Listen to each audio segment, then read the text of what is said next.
Honestly, I've been watching this thing for hours and I don't see what the big deal is.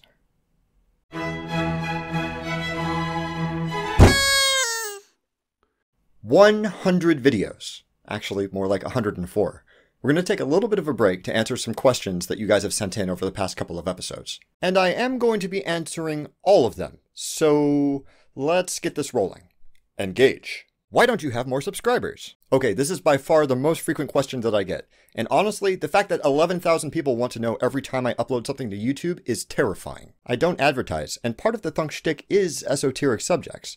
If the only subscribers to the channel are super nerds or super geeks who get really excited about the same stuff that I do, then that's the best audience that I can imagine. That being said, I do get a little bit of a thrill when something takes off on Reddit and I get 20,000 views on something like the metaphysics of mathematics. That's awesome. Tell us about yourself. I kind of stopped introducing myself around about episode 1, so I guess we are overdue.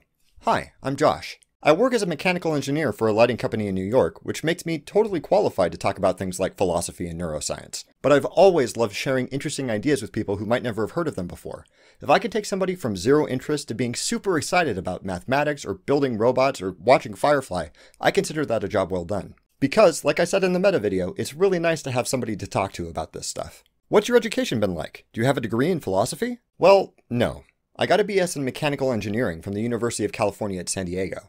UCSD has several sub-colleges, which function kind of like Hogwarts houses, and I got sorted into Revel, which is ostensibly about being well-rounded, but in practice is more like a whole extra year's worth of humanities courses on top of an already demanding engineering curriculum. On the plus side, I learned how to learn new things really quickly as a matter of survival, and it turns out that I actually really like philosophy. What are your favorite books? Quick proviso, I don't read nearly as much as I should, but if you're looking for some recommendations, here are a few.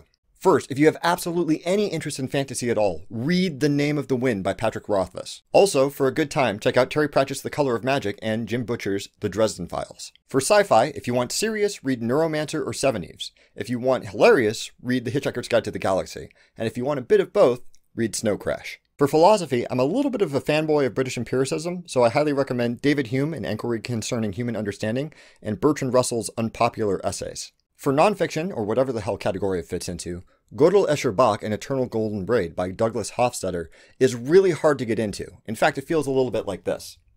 But once you're actually in there, it's probably going to change how you think about thinking in some significant way. For straight nonfiction, Thinking Fast and Slow is important and Freakonomics is entertaining. And finally this. I've been trying to work Myst the Book of Atreus into a script for years.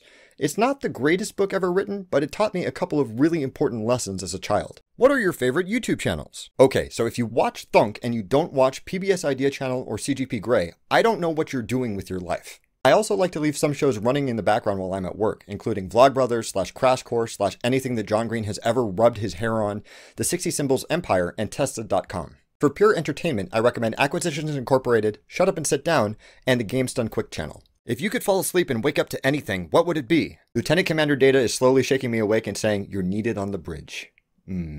What's the process of making a video like? Usually, it's a week and a half of dread followed by several days of intense research, correspondence with experts if I can find them, and manic script writing. That script then goes to my amazing girlfriend, and sometimes some of those experts, who look it over and tell me which half I should cut and how to make the other half sound sane. Then, I sit in front of my ridiculous little setup and record 1 to 2 hours of the worst line delivery imaginable, which hopefully contains around 10 minutes of good footage. Editing takes much longer, around 4 to 5 hours of cutting out all the bad takes and putting in pictures.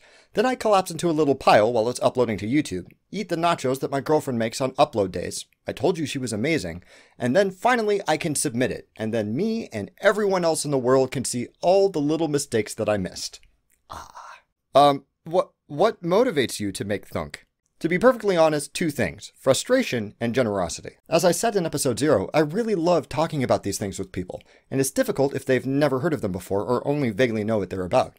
If I ever find myself in a discussion on Facebook or Reddit and struggling to summarize some idea, then I make a video. But for motivation, I really sincerely mean it when I say that it's the commenters and their incredibly generous support. Are you going to do an April Fool's Day episode where you do a teenage girl style "How to Do Your Hair Like Josh" video? Honestly, it's pretty easy. Just when you get out of the shower, distract it with something so it forgets about gravity. If someone was large enough to eat the Earth whole, would doing so kill them? If every human left the Earth for a space ride, what would happen to the planet as a result of our leaving? Well, if they were only barely large enough to eat the Earth whole, then it would probably kill them. Insofar as all of us leaving, I think that the planet would just stop changing as quickly as it is now. I'd like to know what you think of the extreme influence of lobbyism and money in politics in the US, and what you consider to be the best choice for president in the upcoming election. I regularly donate to fairvote.org and represent.us because I think that the influence of money in politics is literally killing democracy. As for presidential choices, I think that the best candidate for president is Zoltan Istvan of the Transhumanist Party, but I think that the best choice for president is Hillary Clinton. After 3,000 years and 100 episodes, how is philosophy doing as a branch of knowledge? Has it advanced at all since the time of Thales? Do we know anything more than we did then? The difficult thing about conveying what philosophy teaches us is that as soon as somebody actually figures something out, then we don't call it philosophy anymore. Like, science was originally called natural philosophy because the idea that the universe operated according to certain rules which could be discovered through experimentation and analysis was a philosophical one. But as soon as it took off and became super successful, shoo, now we have science, not philosophy. In short, yes, we've learned a ton of stuff. Aristotle might have been pretty good at logic for his time, but he would struggle in a modern computer science course. Out of anyone alive or dead, who would you want to work alongside for a year? If I was going to be selfless about it, I would probably say Isaac Newton, because what he could do with a modern understanding of physics is incalculable, even if he would be a total dick the entire time. But if I was going to be selfless and work with somebody just for the pleasure of working with them, what stance do you take in the philosophy of mind? Substance dualism? Property dualism? Physicalism? I'd probably describe myself as a physicalist, with the understanding that it's an opinion, not a certainty. Who do you think would take over the world first, the AI or the Ubermensch? The thing about the Ubermensch is that he's still just a mensch, the AI, without question. Do you conceive thunk as a word with a subtle meaning difference with think? In computer science, a thunk is a term for a subroutine that calls another subroutine. I sort of intended it as both a pun and an invitation for somebody to take the ideas in an episode, show that episode to somebody else, and then discuss them.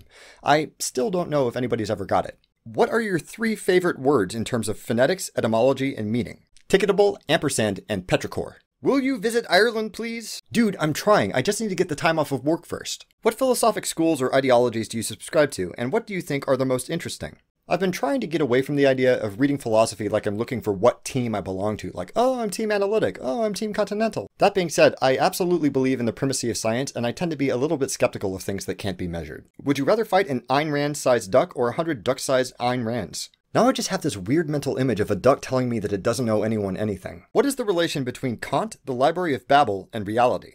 All 3 are terms that we use to describe things that we don't actually understand. And now, the Andrew Kiemelen Gauntlet. What is the most important matter on which scientists should work in your opinion? Benevolent artificial intelligence. Years have passed and Siri is now omniscient. It lets you ask one question before merging with the universe. What will you ask? Siri, what happened to Google Now? Could you speak about your work system? When and where do you write your scripts? How do you find your topics? What is your best inspiration/motivation source? What apps and softwares do you use? How do you organize? My scripts are mostly inspired by online discussions. I write them at lunch with this phone and a Bluetooth keyboard. I use Google Drive for scripts, Audacity for audio, and PowerDirector 11 for video. I only have 2 subdirectories for organization. Thunk for scripts that I'm thinking about or working on, and Archive for ones that I'm not. What are you looking forward to the most in what is coming this century? Technology, science, etc. I'm looking forward to space exploration, but artificial intelligence is going to change literally everything. Would you consider starting another project, a podcast for example? I'd totally do a podcast. I had a couple of false starts because of technical issues and scheduling problems with the people that I wanted to talk with. The problem is that I'm much wittier when I can sit down and write things out, and if you've seen the puns at the beginning of the episodes, then you know how well that's working for me. If a tree falls in the forest and no one is around to hear it, does it make a sound? If no one was around to hear it, then how do you know that it fell? What's your best advice for life in general? Think rigorously and analytically about everything. Everybody thinks that they do, and very few people actually can. Your favorite video among the ones that you've done? Among the ones that I have done is probably a tie between episodes 42 and 86. Please watch them both and let me know which one you prefer. Among the ones that I haven't done, who knows? Could you run us through all the stuff behind you on the Thunk letters?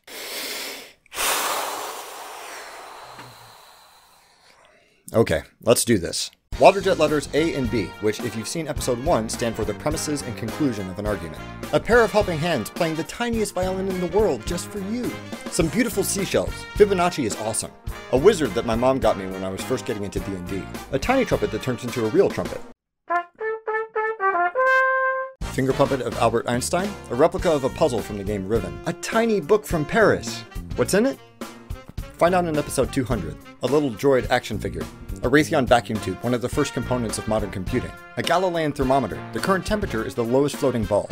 My 99% invisible challenge coin check. A cuneiform tablet that I made with the first lines from the Code of Hammurabi. Squeezy toy of a genetically engineered mouse. Squeezy toy of a brain. A board action figure from Star Trek The Next Generation. I don't know. A book of Shinto ritual from Japan. My 3D printed mini from my most recent Dungeons & Dragons campaign. I don't know. The Enterprise. And, the Enterprise. Cubicle Earth Squeezy Toy. I have a lot of squeezy toys. A shift knob from one of my dad's old cars. And the actual Ocarina of Time.